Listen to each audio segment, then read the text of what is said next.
Welcome to App Stories, a weekly exploration of the world of apps. Today's show is brought to you by Mac Weldon and ETA.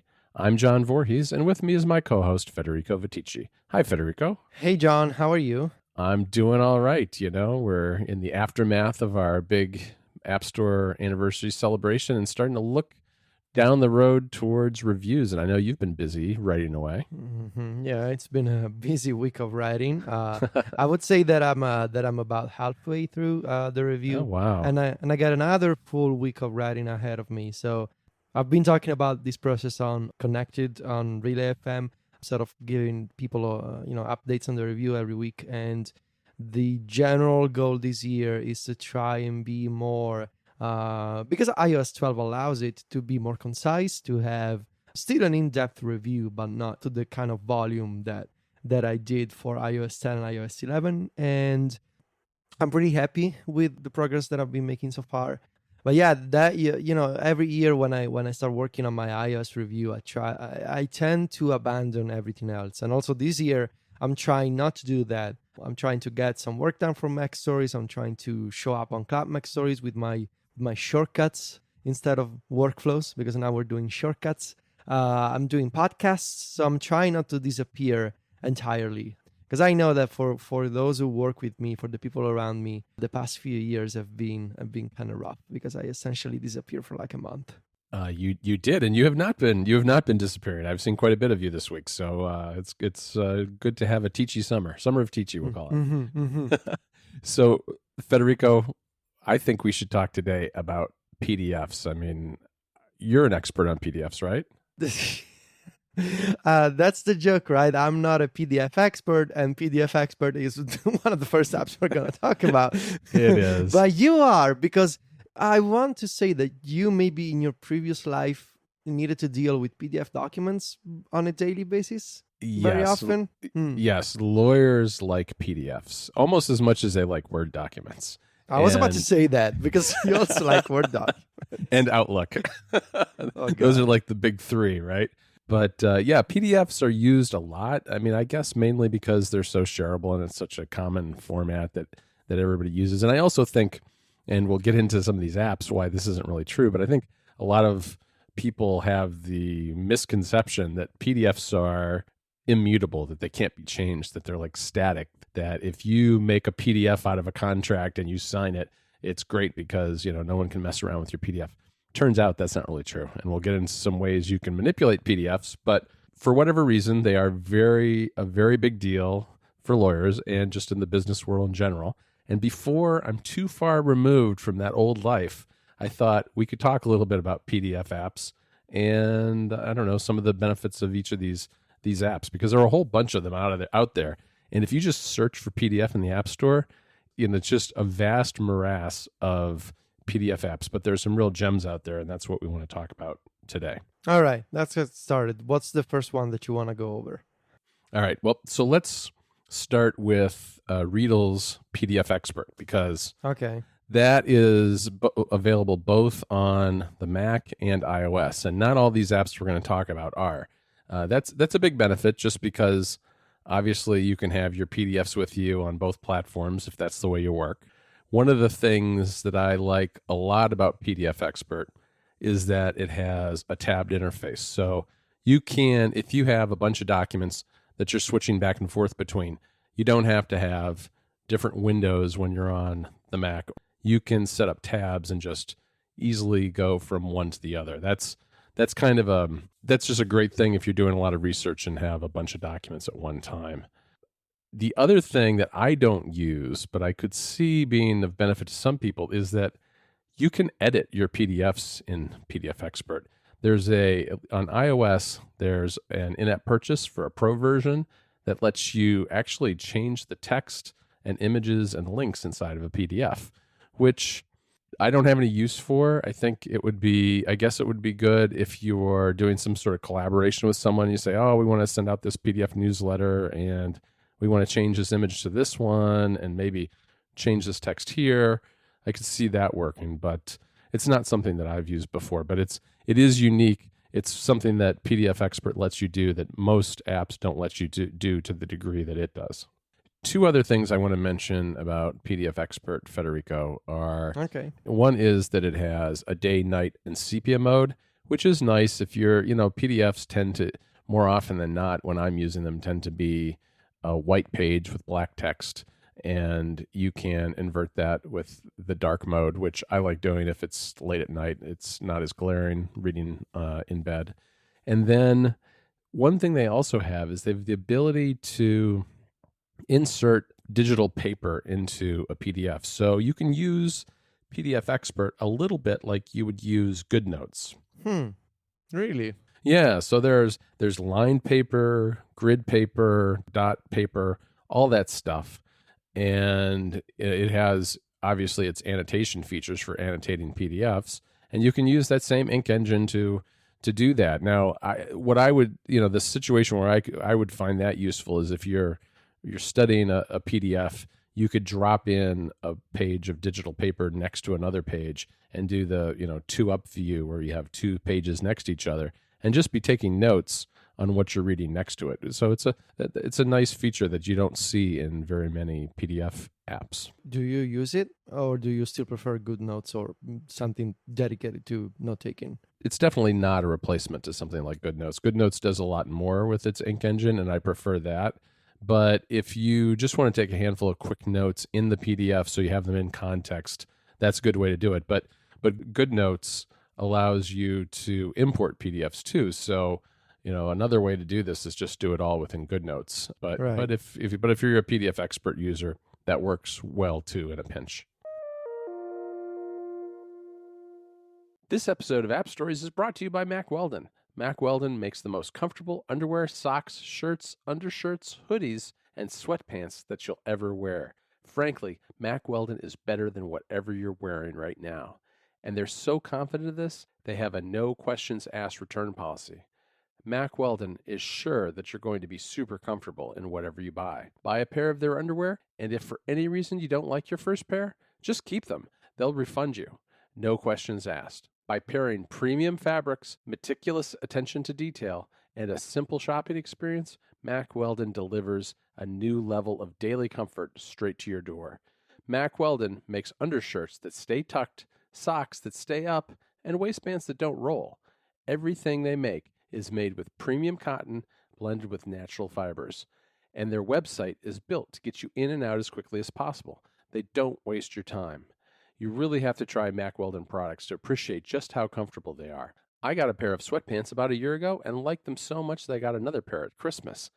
They're unbelievably soft, sturdy, and I love the deep pockets that keep my iPhone 10 from falling out of my pocket when I sit down. I also have a few pair of their boxer briefs. Again, the cotton is super soft and they've held up over many, many washings and are just like new. I have the 18-hour jersey underwear, but Mack Weldon also have a line of silver underwear and shirts that are naturally antimicrobial, which means they eliminate odor. That's some cool science stuff and a great way to keep you cool on a hot summer day. Not only does Mack Weldon's underwear, socks, and shirts look good, they perform well too. They're good for working out, going to work, traveling, or just everyday life. I've got a special offer just for App Stories listeners.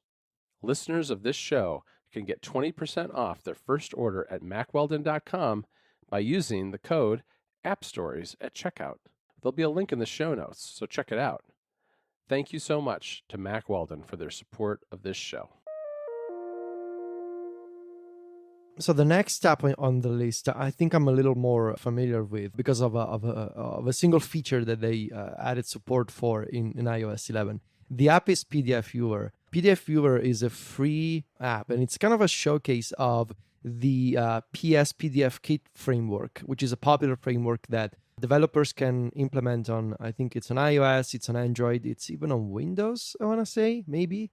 Or it's on the web. I think it's definitely on the web, yeah. Yeah, it's a cross-platform framework for rendering PDF documents and managing text and extracting text from PDF documents. And it's an alternative if you're using Apple platforms. It is an alternative to PDFKit, which is the Apple native framework, but with more features. And PDF Viewer is a free showcase of this framework, sort of built as a demo to show users and to show other developers what can be done with PS PDFKit. And as I use PDF Viewer because they support the iOS 11 document browser. The document browser is the launch screen for document-based apps that looks like files. It looks like the Files app. It's a way for apps to avoid having to build a main library view that is proprietary.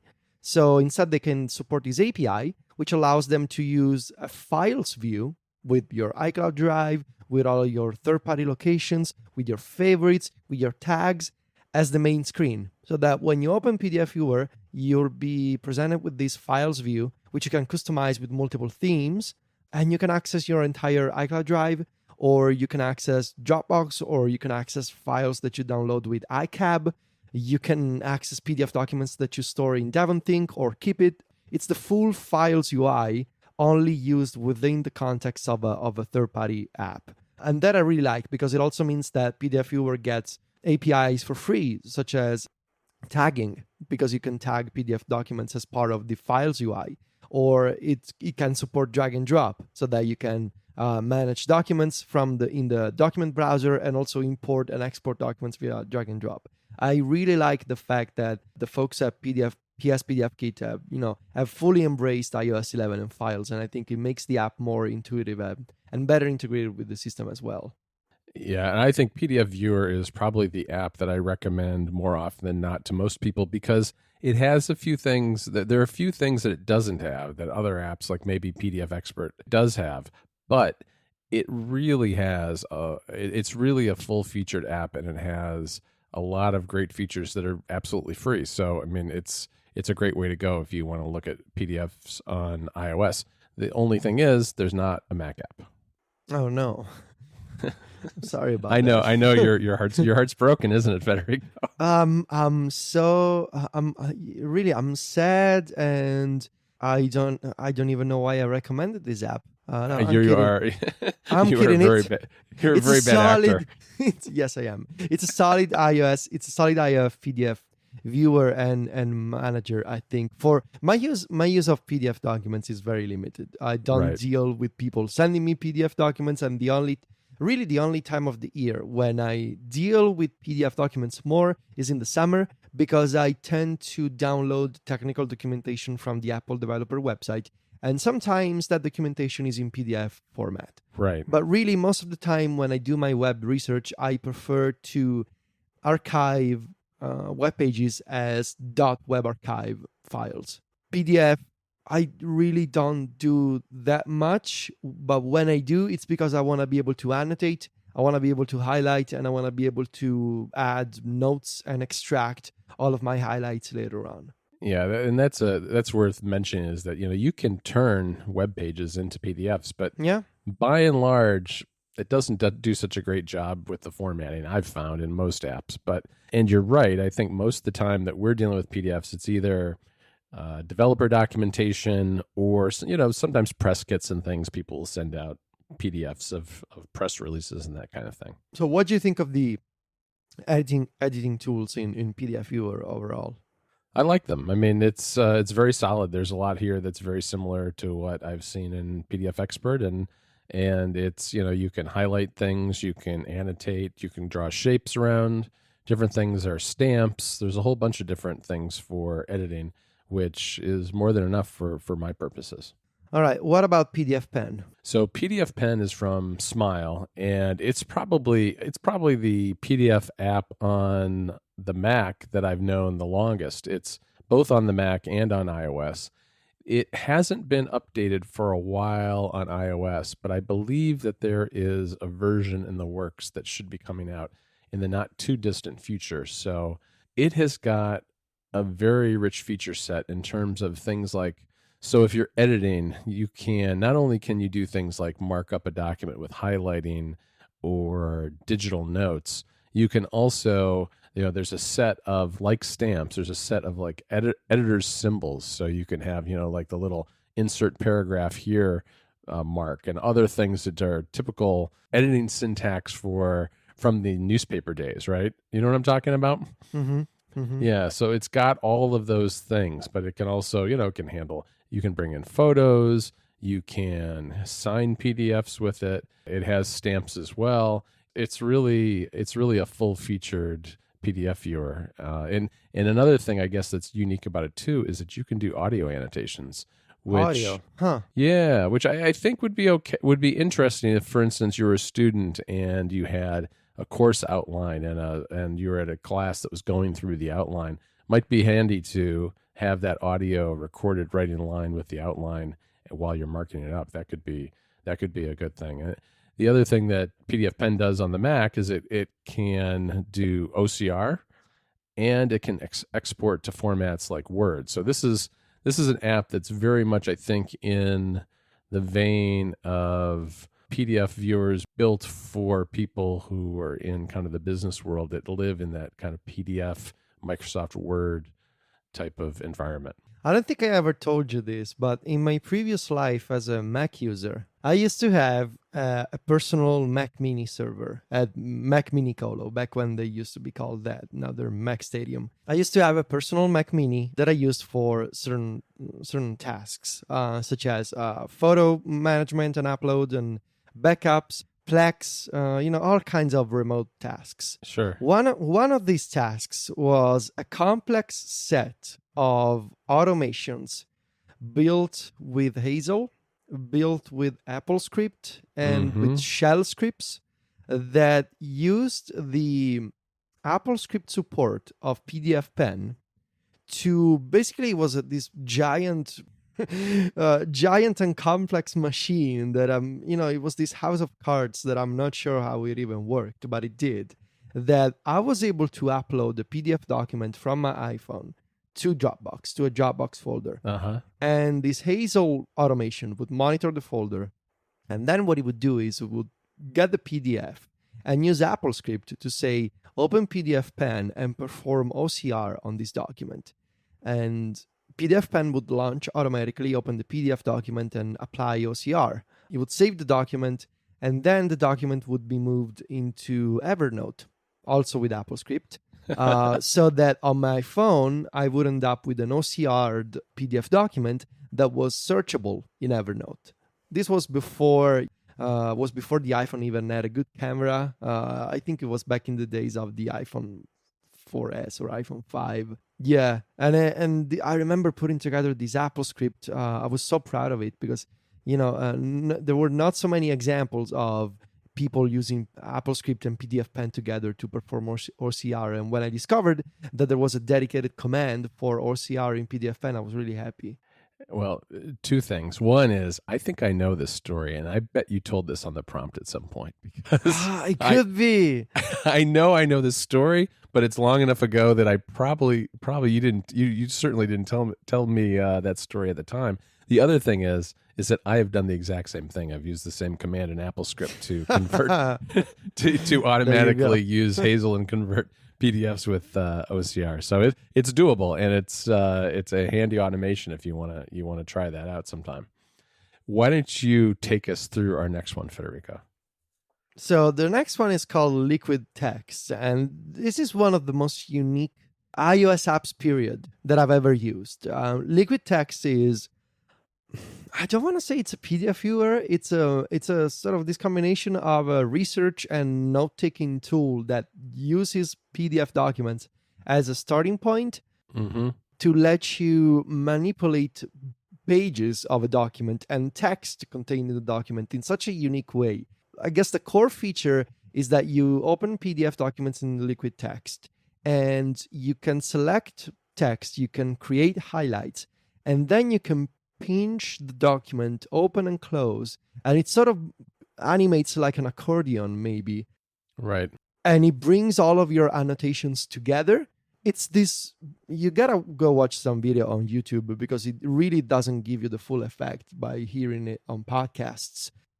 It's this unique interaction method that combines pinch to close and to open, and making text selections and having these little bubbles of highlights and your own notes that you can also add to the canvas of Liquid Text. And you can manipulate everything with multi-touch. So in addition to bringing your annotations together and sort of closing the pages of the document, sort of making them collapse into the screen, you can also connect all of your annotations together with all this. It's called liquid text because it allows you to create all of these liquid connections, in the sense that it's very, I don't know, I'm not sure what the best word to describe. It's like a free-form mind map even. You have this right side of the screen where you can extract all of your highlights, where you can add all of your notes, and then you can create these fluid connections between them. And you can tap and hold on them to refer back to the original spot in the document. It's unlike anything I've ever seen on iOS. It's unlike any other PDF app that I've ever seen on the iPad. It works amazingly well with the Apple Pencil. It works great with multi-touch. You need to go watch a video on YouTube because it's one of the, I'm pretty sure it won many awards because it's and it was maybe App of the Year at some point. But I've used liquid text for my iOS reviews before, and for highly technical documents that span many pages, and that maybe you even need to compare two documents at the same time, and you can use the multi-touch pinch gesture with multiple documents too. So for documents that contain a lot of information that you need to manage, so of course, if you're a student or if you're doing academic research, you absolutely need to check this out. For those types of documents, it's really useful to be able to go from this regular view to this bird's eye view of all of your annotations and highlights, and to be able to export them all at once in multiple formats. Even you can export as text, you can export as Microsoft Word.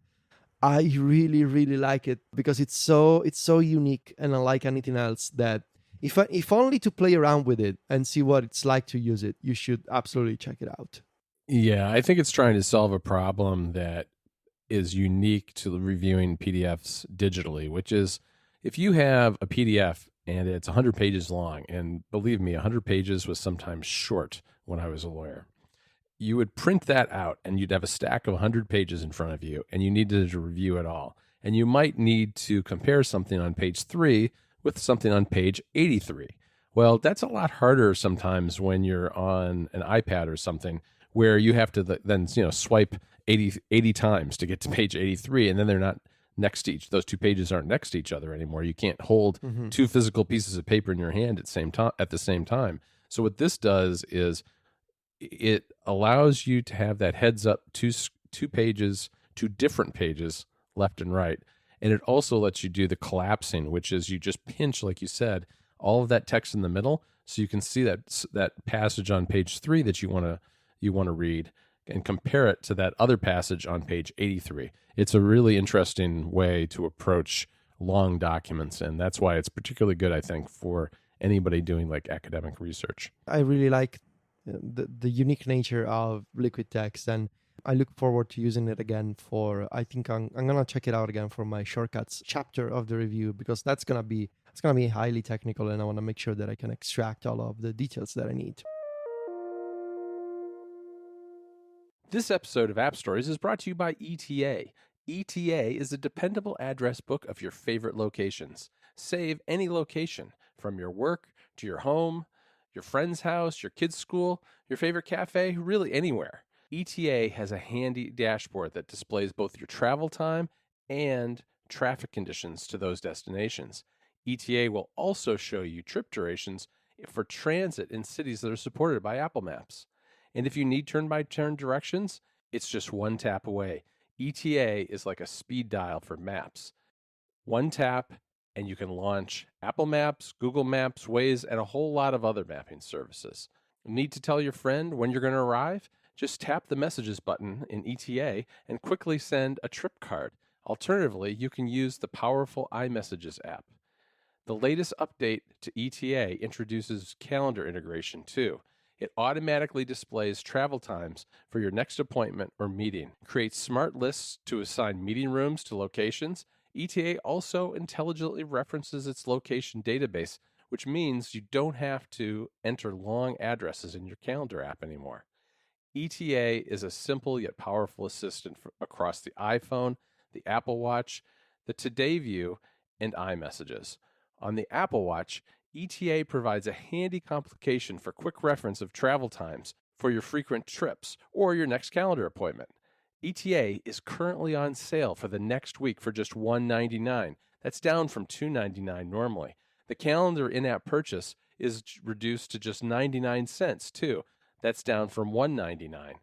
ETA, your personal travel assistant. For more information, head on over to whatsmyeta.com. There'll be a link in the show notes.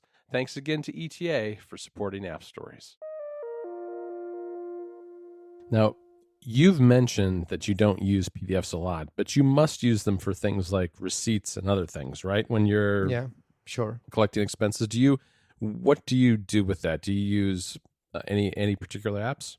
Well, I have a workflow that uploads PDF documents to a Trello board that I share with my accountant. So, well, actually now technically it's a shortcut. So I have I'm going to be doing this a lot. I have a shortcut that does that. And also Finances, which is my finance manager. It's for iOS and macOS. It supports native PDF attachments. So I can just copy them into Finances and create a new transaction. All right. That's what I do. But yeah. Well, beyond those, there are also apps like ScanBot, Scanner Pro, which is another Readle application, and Adobe Scan. Those are all good ways to create PDFs, whether you are copying a receipt or trying to do some long document one page at a time by using your iPhone, which I always found to be, those apps make the best of it that they can, where they will, automatically capture pages for you as you slide them underneath your camera. But that seems like a pretty painful way to make a document that's anything more than a few pages long. Another Readle app that's out there is called PDF Converter, and it's just a really handy way I've found, because it has an extension to turn just about any sort of file into a PDF, whether it's a Word document, a text file, an image, all kinds of things, a web page, even things like numbers and pages you can turn into a PDF, which is pretty handy if you need to share a PDF with someone. I think the other aspect of PDFs worth mentioning is how you store them and organize them. And we talked about this a little bit last week, which is really where this topic came up for me. I was thinking a little bit about DevonThink and about Keep It, which you've been using to organize your iOS 12 review. And both of those apps handle PDFs quite well. DevonThink has quite a few tools for annotating PDFs built right into it, so you can mark them up and highlight them and that sort of thing. How does Keep It handle PDFs? It can just do highlights, and it can do full text search and tagging, but it doesn't have nearly all the features that DevonThink has. You can just do highlights, and you can just search for the text of a PDF document. It's really basic support. So if you want to store tons of PDF documents with tons of annotations, and you want to be able to edit them and manage pages and have more advanced features, I would recommend you check out DevonThink rather than Keep It. Okay. So just a couple other miscellaneous things to kind of round out the episode is that I was reminded when doing some research for this that Dropbox has a deal with Adobe Acrobat Reader. So if you're in Dropbox, it offers to view PDFs in Acrobat. And it's integrated fairly nicely. You can be in the Dropbox app and download Acrobat right from Dropbox, and then it kicks you out to Acrobat on iOS to look at the document, and then it has a little bar at the top, and you can tap on it and go right back into Dropbox. Acrobat's fine.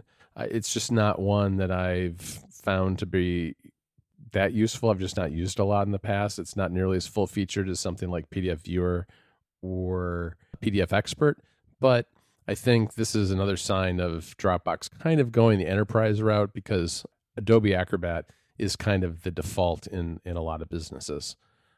This is another funny story. Sylvia and I often need to use Acrobat because the hospital where we go to get our blood tests, they send us PDF documents.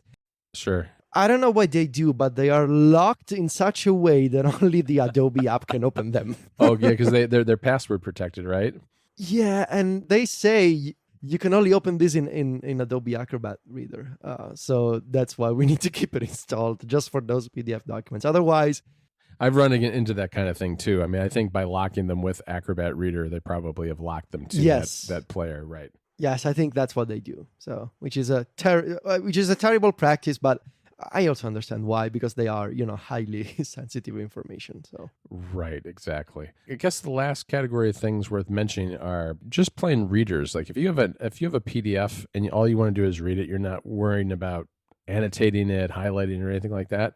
Things like iBooks and Kindle both work perfectly well. Both of them have full support for PDFs. And then I guess finally is I use GoodNotes with PDFs quite a bit. I mean, when I'm editing something long and I've gotten kind of tired of an article and can't really see the forest for the trees anymore, I'll export it to PDF, usually using something like, for instance, in Ulysses, it has all sorts of styles that you can export in. Just something that looks nice, export it to PDF and open in GoodNotes where I can mark it up using their, the note-taking system that they've got built into that app. It's a good way to edit when I don't feel like just sitting in front of a keyboard anymore and just want to use my Apple Pencil. All right, so I'm gonna leave you with my free app idea for developers to maybe try and implement. Maybe it already exists. If it does, please get in touch with me, because I want this app to exist. But if it's on the App Store, please let me know. I want to have a PDF reader that uses either PS PDF Kit or the native PDF Kit on API on iOS to do text extraction and text reflow, all of these features to get the text of a PDF, right, and reformat it in a way that it looks like Safari Reader. So just the text. I want to be able to get a PDF document, feed it to an application, and have the app get the text and reformat it with me as if it were Safari Reader or Instapaper or Pocket. So an elegant PDF to text reader app. Yeah, that would have the benefit of being lightweight too, right? Because it would just be text at that point. Yeah, and also at least the PDF Kit API, I know it performs really well on iOS because it's super fast. You can do text extraction really fast. So maybe it already exists and I'm not familiar with it. Maybe it doesn't. And if you want to play around with it, please let me know, because that would at the very least it would guarantee a link on Mac Stories, because I really want this feature to exist. That would be a great app. I think that's enough for this week, Federico. Thanks again to our two sponsors, Mac Weldon and ETA, for making this episode possible. And as always, you can find both of us writing at macstories.net and on Club Mac Stories. Federico is on Twitter. He's at Viticci. That's VITICCI. And I'm at John Voorhees. JOHN VOORHWS. Talk to you next week, Federico. Ciao, John.